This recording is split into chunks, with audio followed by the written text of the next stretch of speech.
महोदय, आपने मांग संख्या 39 नगरीय विकास एवं आवासन मांग संख्या 40 स्वायत्त शासन पर बोलने का अवसर दिया, इसके लिए मैं आपका बहुत बहुत आभार व्यक्त करता हूं, धन्यवाद देता हूं।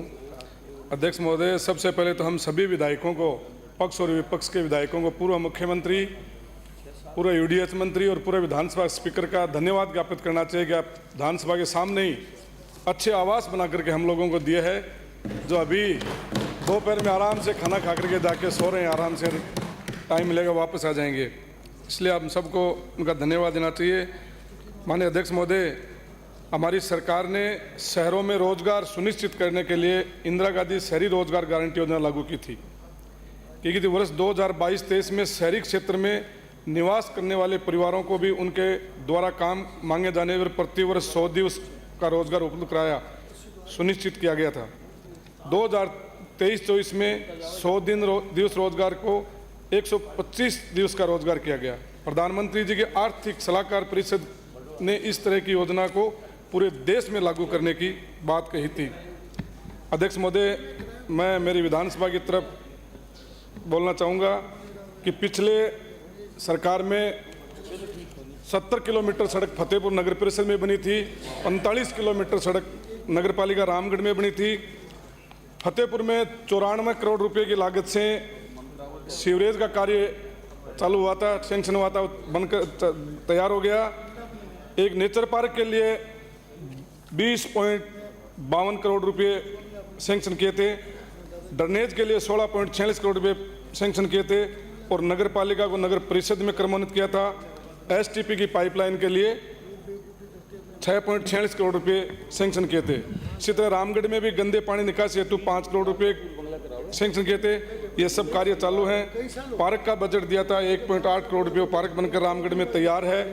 मैं मंत्री महोदय से निवेदन करना चाहूँगा कि रामगढ़ और फतेहपुर दोनों शहरों में नगर पालिकाओं में AN, XN, JN, बाबू के जो रिक्त पद पड़े हैं उनको भरने की कृपा करें। आप भले ही हटा दो, आपको किसी ने कहा होगा, लिख के दिया होगा, आप सज्जन आदमी हो मंत्री जी, और आपने हटा तो दिया लेकिन उन चीज को वापस नहीं लगाया, इसलिए वहाँ का काम अवरुद्ध हो रहा है नगर पालिका और नगर परिषद का। तो मेरी आपसे निवेदन है कि वहाँ पर वापस स्टाफ लगाया जाए। दूसरा, नगर पालिका नगर परिषदों में आपने जो टेंडरों पर रोक लगा रखी है, ये मंत्री सज्जन है, बाकी क्या दुर्जन है क्या? ये मेरे जिले के हैं साहब, सभी सज्जन सिक्कर जिले के हैं, मेरे जिले के हैं। और हम सौभाग्यशाली हैं कि यूडीएच मंत्री पहली बार शेखावटी को मिला है। नहीं, यूडीएच मंत्री पहली बार शेखावटी का बनाया। फतेहपुर से आने वाले माननीय एक सदस्य और हैं, कालीचंद जी श्राप, वो भी हम दोनों एक शहर के हैं, हमारे हैं। तो हाँ, बिल्कुल बढ़वा दिया।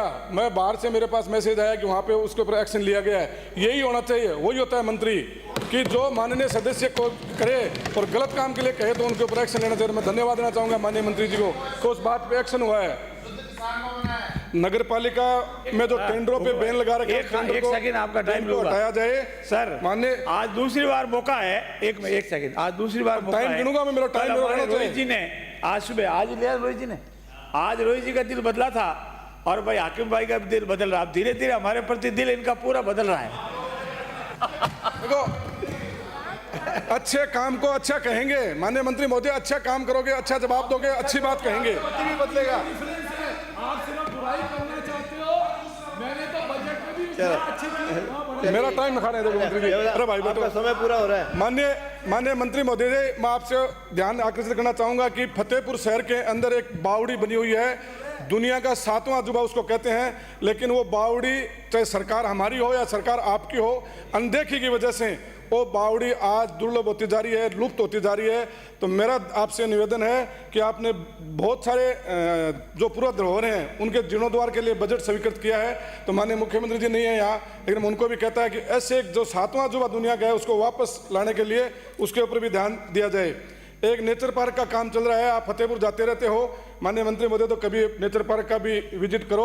और उस नेचर पार्क में भी और कुछ मूलभूत सुविधाएं हैं, जैसे ओपन जिम है, एक हमने उसमें झील बनाई है, उस झील को पत्थरों से पेचिस करना है, वो उसका कार्य है, ये भी थोड़ी स्वीकृति देने की मेहरबानी करें। एक फतेहपुर में जब प्रवेश करते हैं हम पुलिस स्टेशन से, हाईवे से, तो वो सड़क बहुत टूटी फूटी पड़ी है, उसमें माननीय मंत्री बैठे, पूर्व मंत्री यूनुस खान जी, अभिमान्य सदस्य डीडवाना साहब, इनकी दी हुई 2014 में वो गए थे फतेहपुर, ये उस सड़क का सैंक्शन करके आए थे, लेकिन वो सड़क जिस फर्म ने बनाई थी वो सही नहीं बनी थी, वो फर्म ही बंद होगी, ब्लैक लिस्ट होगी, सब कुछ हो गया, लेकिन दुर्भाग्य हमारा कि हमारी सड़क सही नहीं बनी अभी तक।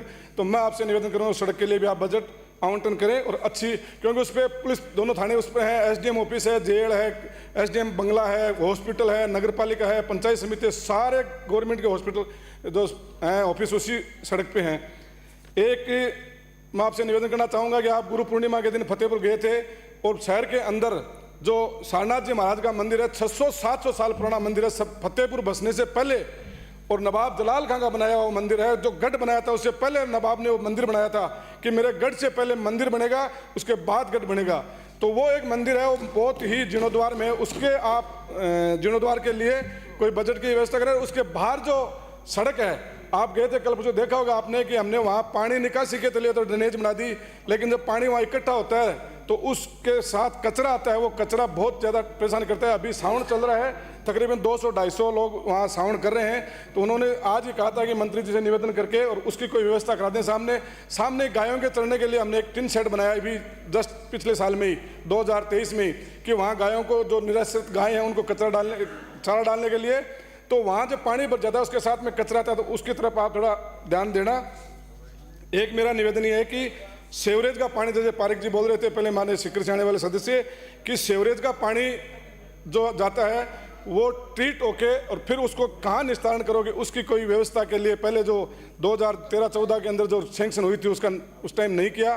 तो मेरा आपसे निवेदन है कि उसका भी कोई निस्तारण करने की व्यवस्था करें। उसका निस्तारण ये है कि वहाँ से ट्रीटमेंट होके पानी अगर वापस आ जाए बीड़ में, तो बीड़ बहुत बड़ा है, उसमें गायें भी रहती हैं, तो उसमें अगर उस पानी को काम में लिया जाए ट्रीट होने के बाद, तो उस बीड़ में पानी काम में लिया जा सकता है। और एक जो पार्क बनाया है, उस पार्क के लिए वो पानी अगर वापस आके वहाँ पार्क में दे दिया जाए तो भी वो पानी वापस यूटिलाइज हो सकता है। तो ये 2-3 काम मैं आपको बता रहा हूँ। एक रामगढ़ शहर के अंदर जब हम प्रवेश करते हैं तो वो सड़क भी टूटी फूटी है, उसके लिए भी आप थोड़ी व्यवस्था करें। एक रामगढ़ नगर पालिका को C क्लास से B क्लास में कर दीजिए, वहाँ बहुत बड़ा शहर हो गया, सेठों का शहर है, बहुत सारे पर्यटक वहाँ आते हैं घूमने के लिए, तो आप B क्लास में उसको क्रमांकित कर दीजिए।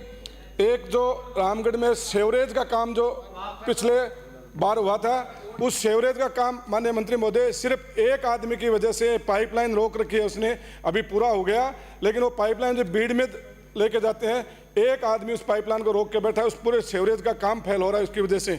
अगर उसको आप प्रशासन को जिस तरह आज आपने क्वेश्चन के जवाब में किया था, एक्शन लिया था, उसी तरह एक्शन लेकर के, और कि सेवरेज का तकरीबन 17-18 करोड़ रुपए खर्च हुए हैं, और वो पैसा खर्च होने के बाद भी वो सेवरेज काम में नहीं आ रही है, सिर्फ एक आदमी की वजह से कि वो पाइपलाइन नहीं डालने दे रहा है।